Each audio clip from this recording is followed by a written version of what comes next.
do believe it is officially pumpkin season. So that means it is time to bust out those pumpkins, skulls, all those fun tools, and let's get some painting done.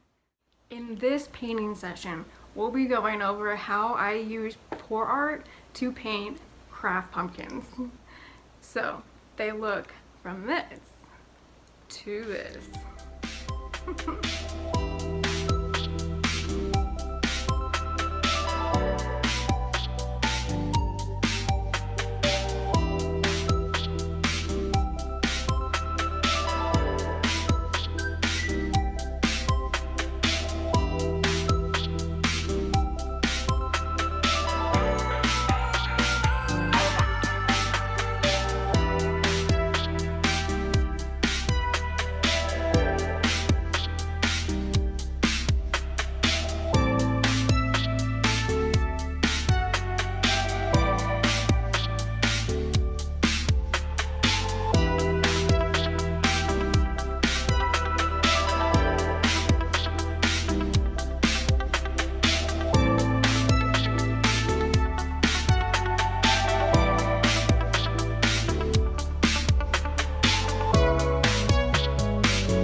Now that our painted piece is drying, what do you do with all that extra paint?